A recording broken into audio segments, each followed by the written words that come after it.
Procedure is arm sling. So usually, arm sling is done if the injury of the victim involves the hands, the forearm, or the elbow. So for example, there is fracture involving these structures. So the bandaging technique that's being used is the arm sling. Okay. So first step, you bring the apex to the side of the injury. So it will look like this. So this is the apex. Okay. Then the lower tail,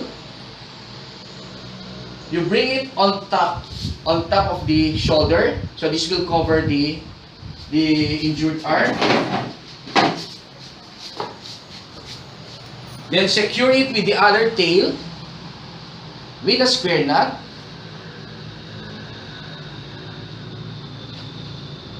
Hide the tail. Okay. Then make a single knot with the apex.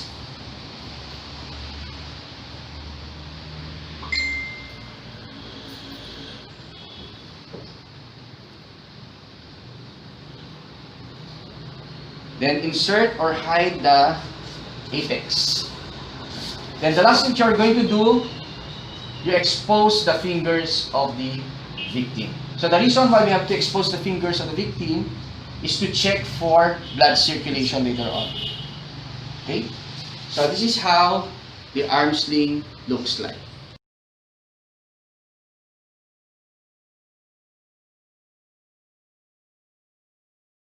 It's the underarm sling. So injury of the victim is a possible fracture involving the arm or injury involving the shoulder or the collarbone. So how to do the underarm sling? So they have almost similar steps with arm sling. Okay, so you put the apex to the side of the injury, then bring the lower tail upward to cover the injured arm. Insert it under the armpit. Then secure it with a square knot with the other tail.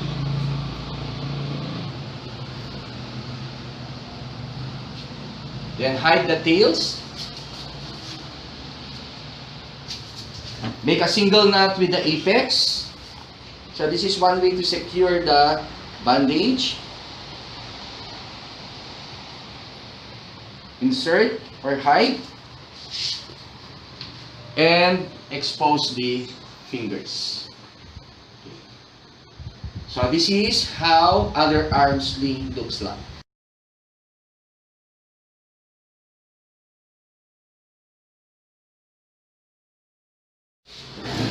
Okay, next technique is the hand bandage. So usually hand bandage is done if the injury of the victim is burn involving the hands. So before you're going to cover it with a bandage, so you have to put rolled bandages in between the fingers. So this will prevent the fingers from sticking together later on. So just put it in between the fingers. Then get the base, fold it 2 times, turn it upside down, then put the injured hand on top of the bandage, get the apex, cover the hand,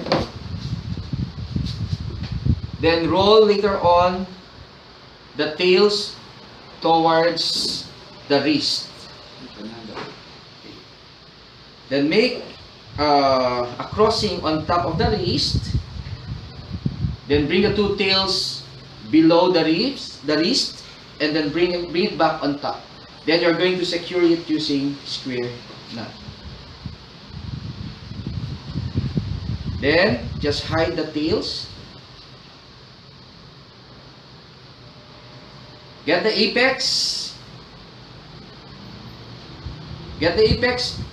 Then cover the tails and insert it under the tails. So this is how a hand bandage looks like.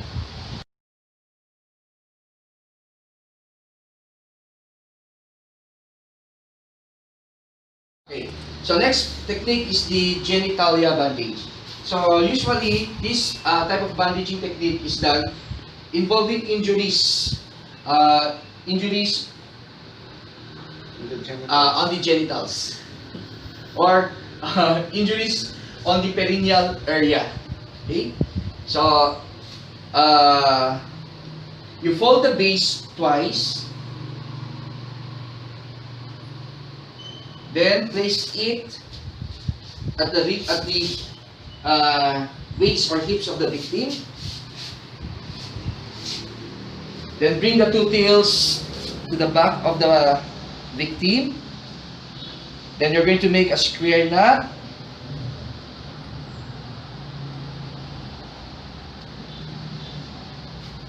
Okay. Then go to the front. Roll the sides inward or outward.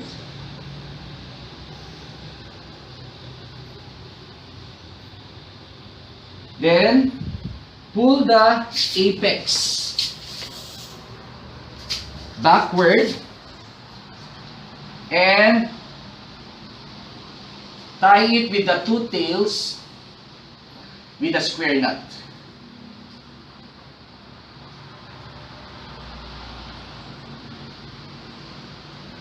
Then hide the tails. So this is how a genitalia bandage looks like.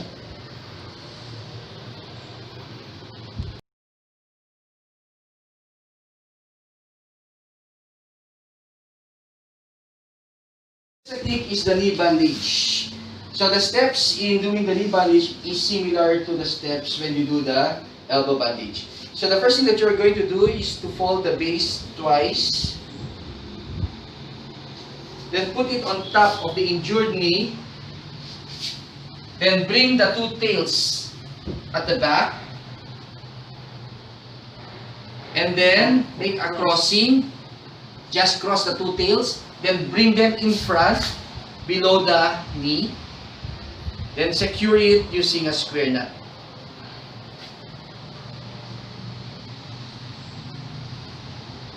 Okay, then hide the tails.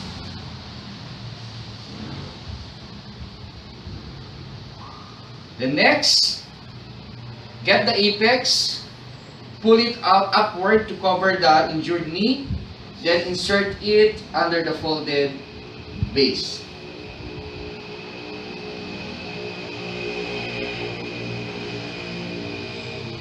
Okay. So this is how a knee bandage looks like.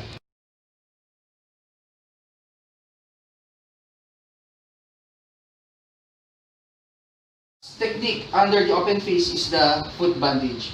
So steps in doing the foot bandage is similar to the steps when you do the hand bandage. So the first thing that you're going to do is to fold the base twice. Turn it upside down.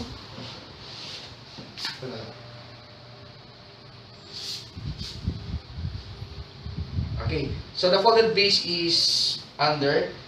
Then place the foot of the victim